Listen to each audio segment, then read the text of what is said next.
Iniciamos agora mais um Evangelho, prece e radiação do Centro Espírita Cearense, com a mensagem do livro Jesus e a Atualidade, pelo Espírito Joana de Ângeles. Jesus e tolerância. Em termos de psicologia profunda, a questão do julgamento das faltas alheias constitui um grave cometimento de desumanidade em relação àquele que erra. O problema do pecado pertence a quem o pratica, que se encontra a partir daí em curso em doloroso processo de autoflagelação, buscando mesmo que inconscientemente liberar-se da falta que lhe pesa como culpa na economia da consciência. A culpa é sombra perturbadora na personalidade, responsável por enfermidades suezes, causadoras de desgraças de vária ordem, esculpida nos painéis profundos da individualidade, programa por automatismos os processos reparadores para si mesma.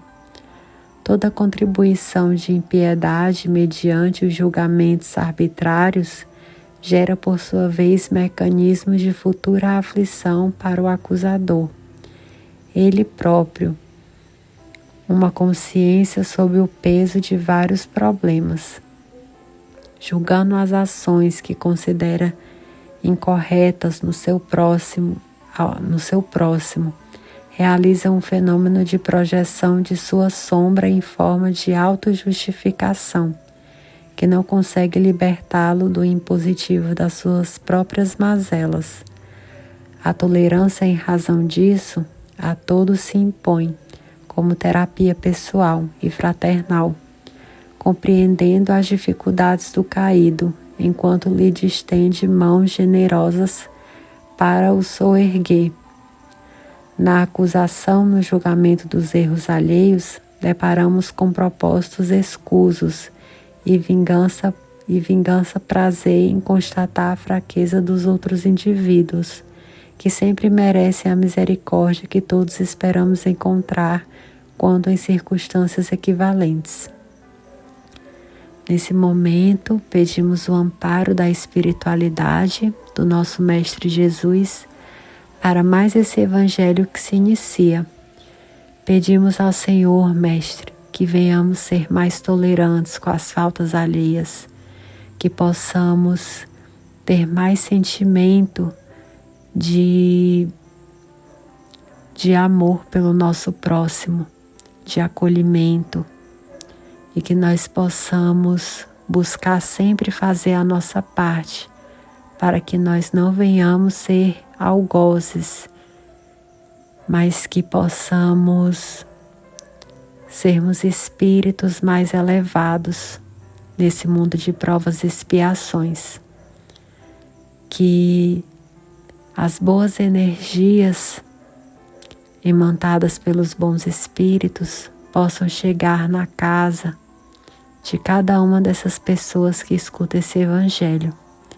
Pedimos que os espíritos bons que nos assistem, a egrégora espiritual do Centro Espírita Cearense nesse momento, possa visitar cada pessoa que está ouvindo esse Evangelho e que nós possamos ter atenção, que nós possamos escutar com muito amor, com muitos sentimentos bons esse Evangelho que se inicia, agradecendo sempre pela oportunidade de servir, de ajudar, de ouvir, de aprender e de seguir nosso caminho. Que assim seja.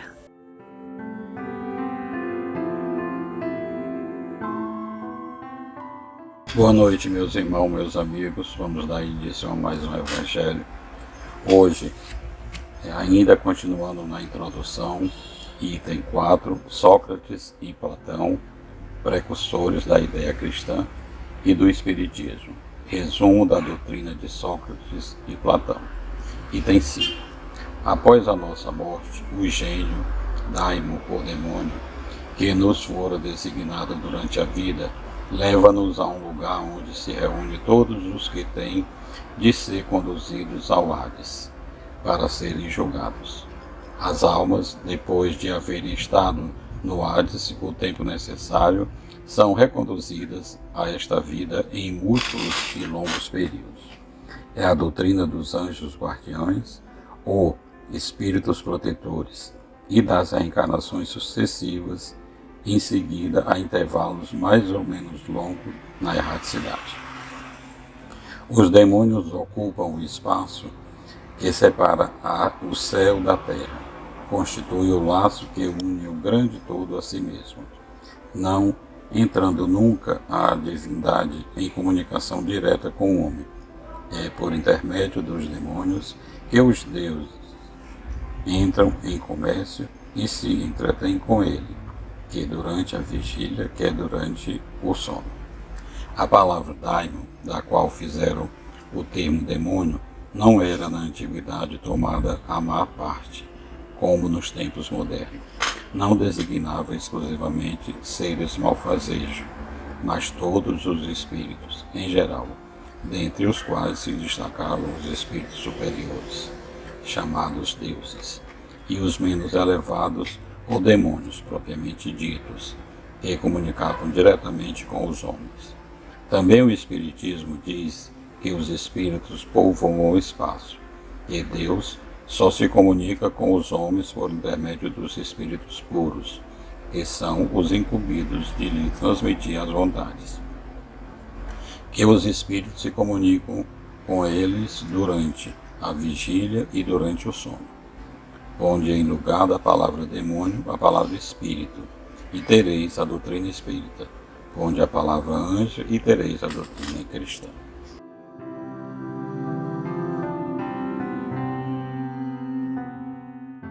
Allan Kardec nos demonstra que a essência religiosa da doutrina espírita, o ensino moral de Jesus, vem desde a antiguidade dos povos e seus precursores, quer dizer, os iniciadores da chegada de alguém ou de um novo tempo. Sócrates e Platão eram filósofos gregos. Sócrates, considerado o pai da filosofia, quer dizer, amor à sabedoria, ao conhecimento, acreditava na imortalidade da alma. E Platão, discípulo de Sócrates, acreditava em Deus, pois representa a essência do bem e o concebe como o artífice, quer dizer, o criador, o autor do mundo. Que a palavra daimon, no grego, designa espírito protetor, guardião.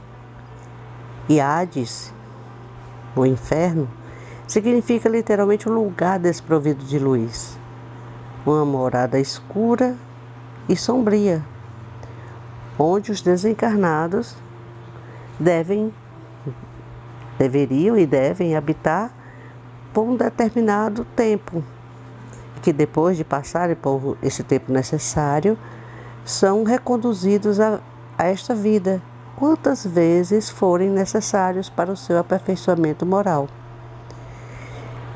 Que os espíritos estão por toda parte e que os espíritos superiores, puros, que na antiguidade chamavam de deuses, e na doutrina cristã, na era cristã, anjos e santos, e que por intermédio deles, Deus transmite sua vontade e nos comunicam, seja através durante o sono físico ou estado de vigília.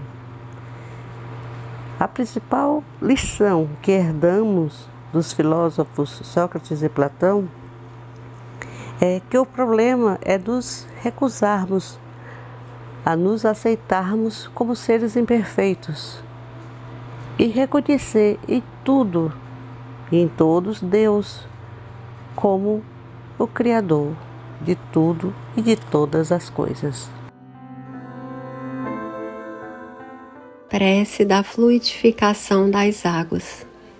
Pedimos aos espíritos bons que possam adicionar nessas águas o lenitivo necessário para o equilíbrio de cada um de nós. Pedimos a cura de todas as enfermidades físicas e perispirituais. Agradecemos por mais esse momento, por tudo que temos recebido e por cada luz que o Senhor nos dá de ensinamento, de paz, de tranquilidade e de esperança. Que ao ingerir essas águas, que o nosso organismo venha a ser fortificado, venha a ser limpo de tudo aquilo que nos intoxica. Agradecemos a Deus, a Jesus, a Mãe Santíssima e aos Espíritos bons, que são os seus mensageiros, os executores de sua lei, por mais esse momento. Que assim seja.